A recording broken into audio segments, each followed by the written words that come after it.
आज आपल्या मराठवाडा पश्चिम महाराष्ट्रामध्ये जी पूर परिस्थिती निर्माण झालेली आहे, जी नैसर्गिक आपत्ती आपल्या सर्वांवर उद्भवलेली आहे, म्हणजे शेतकऱ्याच्या तोंडात आलेला जो घास जे निसर्गाने हिरावून घेतलेलं आहे, त्यासाठी एक छोटंसं मदतीचा हात आज आमचे JR ग्रुपचे पूर्ण JR इलेक्ट्रिकल कंपनीचे ग्रुपचे पूर्ण सर्व नसरीबाई शेख आणि इतर ग्रुप मंडळींनी 1,51,000 चेक जे मुख्यमंत्री सहायता निधी याच्यामध्ये मान्य तहसीलदार साहेब यांच्याकडे सुपूर्द केलेला आहे। असाच मदतीचा हात सर्वांनी, ज्या लोकांची परिस्थिती आहे त्या लोकांनी असाच मदतीचा हात जर पुढे केला तर आज ज्या लोकांचे हाल चालू आहे, ज्यांना खाण्यापिण्याची व्यवस्था नाही, ज्या लोकांच्या घरामध्ये पूर्ण पाणी आहे, त्याची जी एवढी बिकटची अवस्था निर्माण झालेली आहे, त्यांच्यासाठी फारच मदत होणार आहे।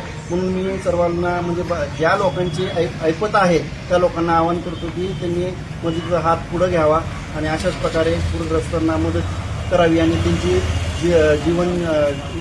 त्यांचं जीवन जे सुखी करण्याचा प्रयत्न करावा। धन्यवाद। ते पाहून मग पिकावर त्याला मारणं आवश्यक आहे। Very clear. आता दुसरं जे आहे 3 नंबरचं दिलेलं 3 नंबरमध्ये काही